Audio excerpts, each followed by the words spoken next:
The first Grand Slam of 2025 is now all wrapped up, so with that being said, let's go back and recap this year's Australian Open by going over the good, the bad, and the ugly from the whole entire event.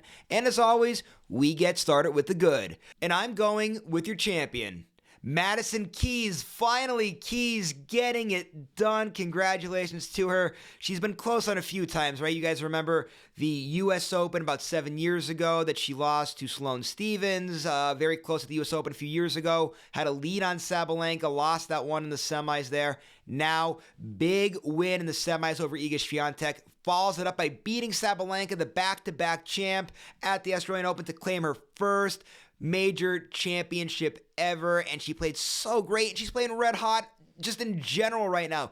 Such a bright spot for Keys here, a great moment for her in her career. Very happy to see Keys claim this year's Australian Open championship.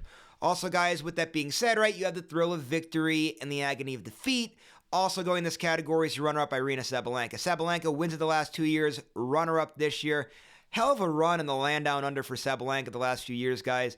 And this is a surface that just fits her game so well. You could bet that every year at the Australian Open, when Sabalenka's entered into the tournament, she's going to be right in the mix of things right till the end.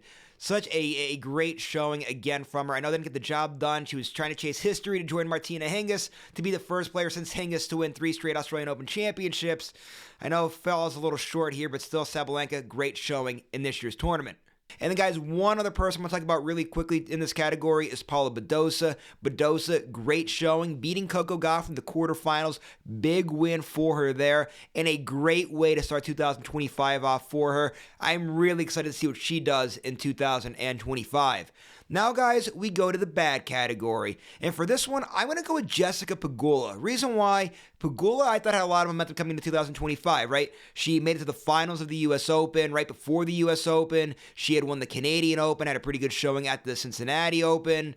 I know in the very later parts of 2024, like right towards the end around the WTA finals, started to fall off a tidbit, but still, her game, her power game, it was built for a surface like the Australian Open. I thought she should have been in contention in this one, losing in round 3. Not a good start for Pegula. Also, guys, going to do a little hot take here, throw this person in this category, but I don't know if they really should be here, but just hear me out, and it's Iga Swiatek. Swiatek, semifinalist, great showing there. World number 2, going to keep that ranking, so that's all cool in the gang.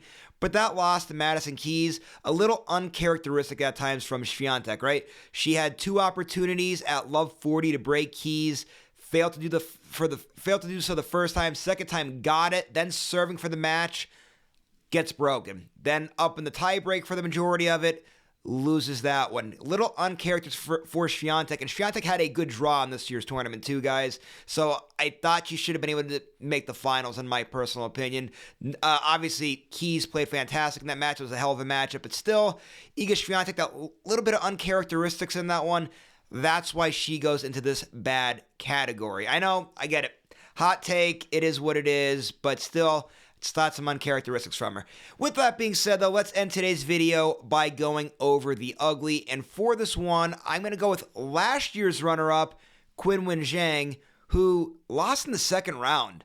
I was shocked at this, guys. Not only was she very good at last year's Australian Open, making it to the finals, but she was very good at the very end of 2024, right? She was a quarterfinalist at the U.S. Open. Also, let's not forget, too, over the summer, when she won the Olympic gold medal, then was a finalist at the WTA finals. I just thought the way that she was playing at the end of 2024, that it would carry over to 2025, and she'd be very good on the surface again.